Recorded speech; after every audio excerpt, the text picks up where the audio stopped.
देखो, बहुत बहुत बहुत ज्यादा जरूरी है कि आप बेसिक थ्योरी कंसेप्ट को बहुत अच्छे तरीके से समझते हुए आगे बढ़े।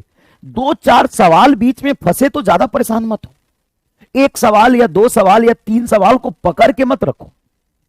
ये बहुत ज्यादा जरूरी है, बहुत ज्यादा जरूरी है नीट क्वालिफाई करने के लिए कि आपको फिजिक्स उतना ही आना चाहिए जितना केमिस्ट्री आता है, और केमिस्ट्री उतना ही आना चाहिए जितना बायोलॉजी आता है, और बायोलॉजी उतना ही आना चाहिए जितना फिजिक्स आता है। Everything should be balance. सबसे बड़ा सीक्रेट तुम कह सकते हो नीट क्वालिफाई करने का, सबसे बड़ा सीक्रेट कि everything should be balance. Everything should be balanced, और यही पे मेजोरिटी बच्चे अपना बैलेंस बिगाड़ देते हैं। किसी बच्चे को बायोलॉजी में इतना इंटरेस्ट आ रहा है कि वो बायोलॉजी पढ़ता जा रहा है। अरे भाई रुक जा रुक जा, केमिस्ट्री भी है। किसी को केमिस्ट्री और बायोलॉजी में इतना इंटरेस्ट आ रहा है कि फिजिक्स को छू ही नहीं रहा, और किसी को फिजिक्स में इतना इंटरेस्ट आ रहा है कि फिजिक्स ही पढ़े जा रहा है, बायोलॉजी नहीं पढ़ रहा। हाँ, बैलेंस होना चाहिए, बहुत ज्यादा बैलेंस होना चाहिए। जो इन तीनों को बैलेंस कर लिया, धीरे धीरे बेटा वो कर जाएगा, धीरे धीरे वो कर जाएगा। तो तुमको तीनों ही पैर से इक्वली चलना है। तुम्हारे तीन पैर है, फिजिक्स केमिस्ट्री बायोलॉजी, और तीनों पैर तुम्हारे उतने ही स्ट्रांग होने चाहिए। इसीलिए कहीं जबरदस्ती ज्यादा मत घुसो। कोई भी फिजिक्स का सवाल तुम्हें अगर परेशान करता है तो उस टॉपिक को 4 बार रिवाइज कर दो उसके बदले, लेकिन उस सवाल को पकड़ के ज्यादा देर तक मत बैठो। अगर वो सवाल एग्जाम में आ भी गया, तुम नहीं भी कर पाओगे तो कोई दिक्कत नहीं है, लेकिन बायोलॉजी केमिस्ट्री और फिजिक्स के हर कंसेप्ट, हर थ्योरी को अगर तुम मेमोराइज कर पाओगे, समझ पाओगे, याद रख पाओगे, तो तुम 180 में से 120-30 सवाल बड़े आराम से कर लोगे।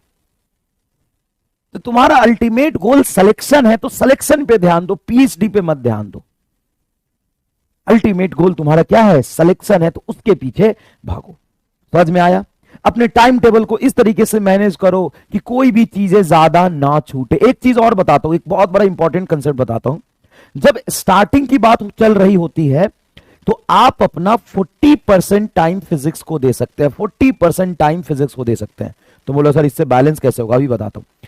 30% टाइम आप केमिस्ट्री को दे सकते हैं, केमिस्ट्री को दे सकते हैं, और वही थोड़ा बहुत ऊपर नीचे, और 30% टाइम आप बोटनी प्लस जूलॉजी को दे सकते हैं, है ना। 2 सब्जेक्ट हो जाते, बोटनी प्लस जूलॉजी के 180 सवाल आते हैं।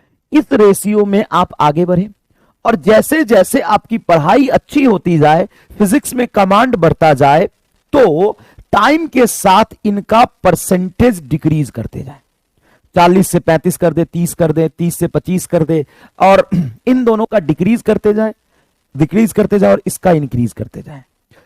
एक इंपॉर्टेंट बात समझना कि फिजिक्स एक ऐसा सब्जेक्ट है जिसको तुम अगर अच्छे से समझ लो, अच्छे से पढ़ लो, कंसेप्ट बिल्डअप हो जाए, कंसेप्ट बिल्डअप हो जाए, तो बेटा एग्जाम से 20 दिन पहले नहीं भी पढ़ोगे ना, तो तुम उतना ही सवाल करके आओगे जितना तुम एग्जाम से पहले 20 दिन में पढ़ के करके आओ। क्योंकि फिजिक्स का एक ब्यूटी है कि पहले समझने में दिक्कत करता है, लेकिन एक बार समझ जाओ तो दिमाग में हमेशा बना रहता है। और बोटनी जूलॉजी का भी एक ब्यूटी है, क्या? पढ़ते जाओ भूलते जाओ, पढ़ते जाओ भूलते जाओ। अगर तुम सुनो, एग्जाम के 1 महीने तक, एग्जाम के पहले 1 महीने, मई में एग्जाम है, पूरे अप्रैल में बायोलॉजी मत पढ़ो, तो शायद तुम्हारे आएंगे 200-250 नंबर, 200 नंबर। और जम के खींच के झमाझम तरीके से अप्रैल में खूब बायोलॉजी पढ़ो, तो हो सकता है तुम्हारे 340 आ जाए।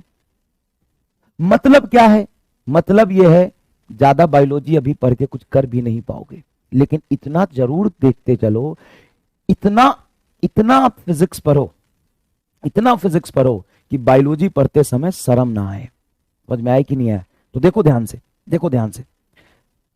अभी फिजिक्स को ज्यादा समय दो, कंसेप्ट बिल्डअप करो, और बायोलॉजी को अरेंज करते चलो कि लास्ट मोमेंट पे किस तरीके से हमको याद रखना है।